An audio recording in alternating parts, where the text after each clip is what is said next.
apakah diperkenankan mengulang sholat fardu dalam hal dirasa kurang khusyuk saat melaksanakan sholat? Diperkenankan, boleh-boleh saja sepanjang masih berada di waktunya, gitu kan? Atau misalnya ada yang membatalkan yang sifatnya memang harus diulang, dan itu pertama di dalam waktu. Kalau kedua dia sudah melewati waktu tapi ingat misalnya ada sesuatu yang membatalkan, boleh di waktu ingatnya dia mengulang pada saat itu, sah. Ya, misal contoh kasus yang pertama ini, jangankan dalam keadaan merasa kurang khusyuk, ya, ada kasus lagi dalam mazhab Syafi'i itu seperti takrim dalam waktu sholat. Jadi di dalam perjalanan kita nggak bisa memastikan pakaian kita itu bersih atau kotor, sudah masuk waktunya, kan?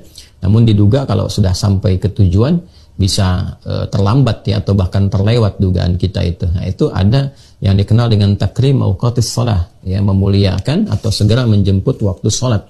Maka ditunaikan pada saat itu dengan keyakinan yang baik, yang bersih, lantas kemudian ketika sampai di tujuan dia bisa mengulang.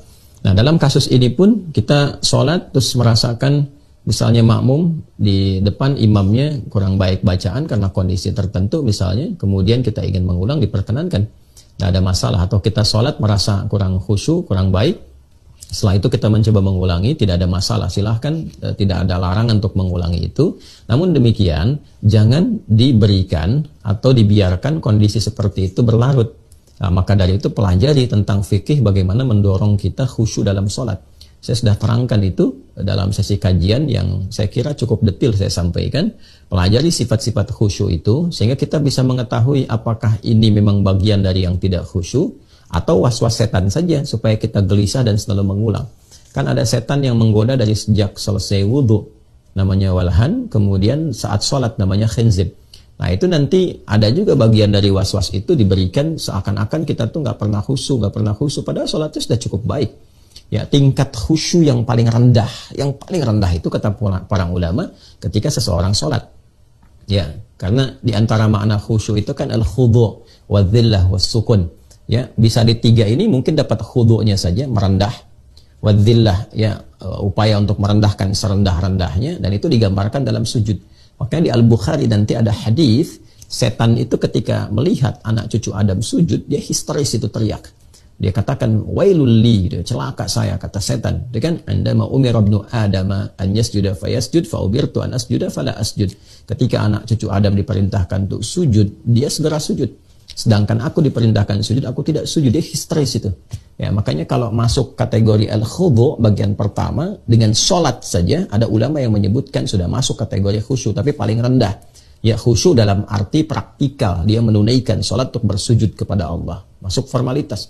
Tapi khusyuk dalam segi maknawi yang menghasilkan segala feedback kemuliaan dari situ.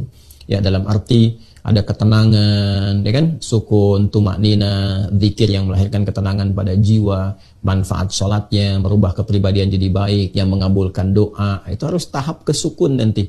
Ya, al-khudu' wadzillah wassukun. Nanti kriterianya ada lagi, menyiapkan diri dengan pakaian yang baik, kan? Ya bani Adam khudhu zinatakum 'inda kulli masjid. Kemudian apalagi menghadirkan suasana akan menghadap Allah dengan menyempurnakan wudu, Quran surah ke-5 ayat ke-6. Merasakan suasana mungkin sholatnya sholat terakhir yang ditunaikan, Quran surah kedua Al-Baqarah ayat 45 sampai 46, seperti yang pernah saya ajarkan.